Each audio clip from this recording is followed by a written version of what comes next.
and roll from the 50s. Have you noticed anything in particular back in that era? Truthers, true Christians, did you miss something?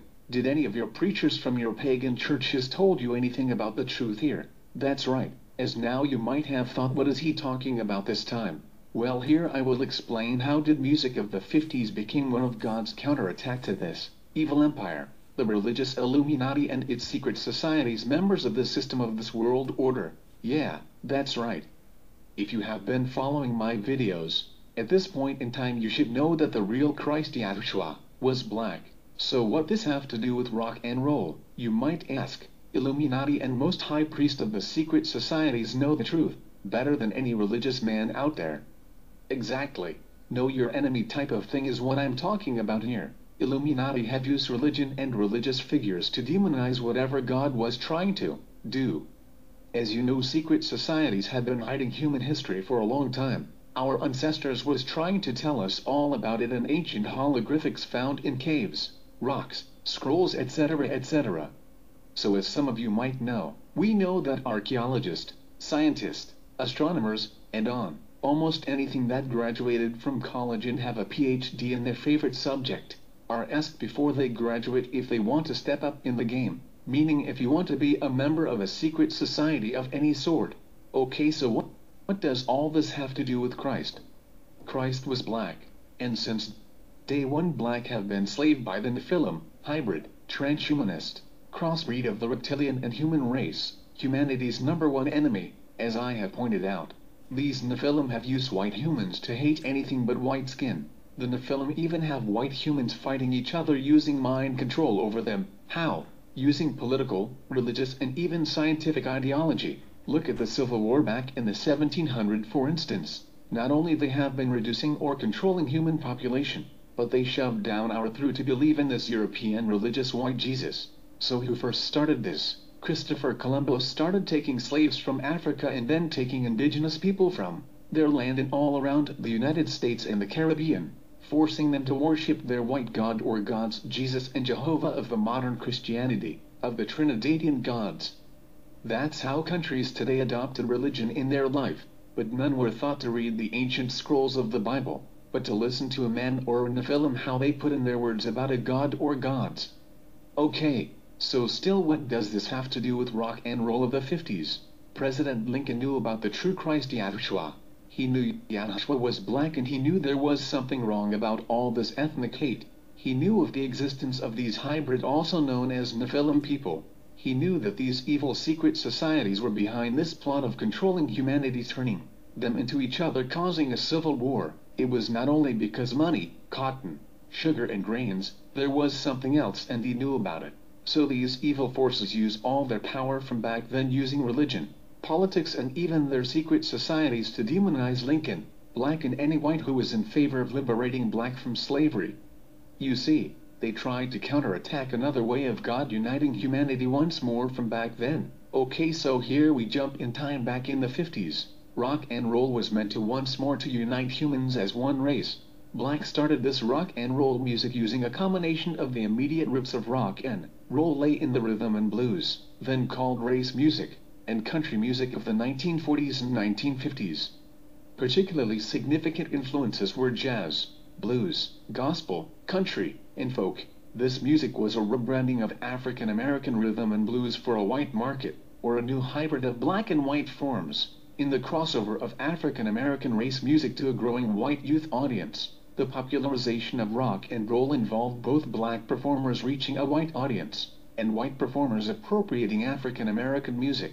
Rock and roll appeared at a time when racial tensions in the United States were entering a new phase, with the beginnings of the civil rights movement for desegregation, leading to the Supreme Court ruling that abolished the policy of separate but equal in 1954, but leaving a policy which would be extremely difficult to enforce in parts of the United States.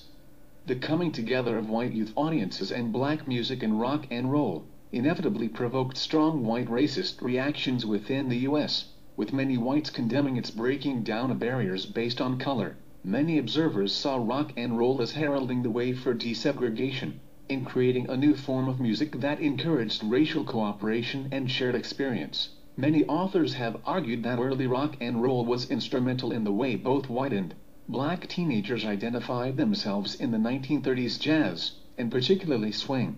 Both an urban-based dance bands and blues-influenced country swing was among the first music to present African American sounds for a predominantly white audience. The 1940s saw the increased use of blaring horns, including saxophones, shouted lyrics and boogie-woogie beats in jazz-based music. During and immediately after World War II, with shortages of fuel and limitations on audiences and available personnel, large jazz bands were less economical and tended to be replaced by smaller combos, using guitars, bass and drums. In the same period, particularly on the West Coast and in the Midwest, the development of jump blues, with its guitar riffs, prominent beats and shouted lyrics, prefigured many later developments. In the documentary film Hail, Rock and Roll, Bruce Springsteen demonstrates a compelling explanation of how Chuck Berry developed his brand of rock and roll by transposing the familiar 12-note lead line of jump blues piano directly to the electric guitar, creating what is instantly recognizable as rock guitar. Similarly, country boogie and Chicago electric blues supplied many of the elements that would be seen as characteristic of rock and roll. Rock and roll arrived at a time of considerable technological change, soon after the development of the electric guitar, amplifier and microphone, and the 45 RPMs record. There were also changes in the record industry, with the rise of independent labels like Atlantic, Sun and Chess servicing niche audiences and a similar rise of radio stations that played their music. It was the realization that relatively affluent white teenagers were listening to this music that led to the development of what was to be defined as rock and roll as a distinct genre. Yes, that was another huge blow to the Illuminati and their secret societies of that era. They knew this an attempt from God to unite humans once again, so they used all they had to not let this happen. So they interfered by sending people to cause riots on stage while the black man was performing on stage. They had cops closing down on concerts, politicians banning rock and roll from their county and states. Many religious belonging to the secret societies would say in church that this was music from the devil, making parents deprive their children to hear this music the black man created, the music that bring humanity from all over the planet unite all together as one nation. There was no hate while the music was playing. There was no hate while the music was being danced. Altogether white, black, Hispanic, indigenous, no matter what their religious belief or political issues, rock and roll was there to do good and not evil, like the Nephilim was making it look to humans. Sadly, we can't say the same thing in today's music. Most music today are dividing more and more people and not uniting them like rock and roll was meant to be.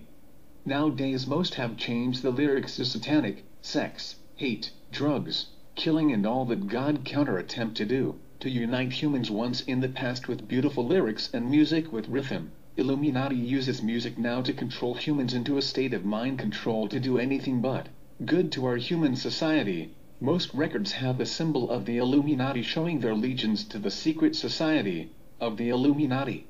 They would do hand signs, symbols, words to show their satanic devotion to the triangle gods of Egypt, Amen-Re, also known as Ra, the god that today's people are mistakenly praising in churches through the world, also known as Jehovah, and Jesus. So what happened to the real God of creation, Yahweh? Where is Yahweh's people? Where are the true Christians of Yahushua?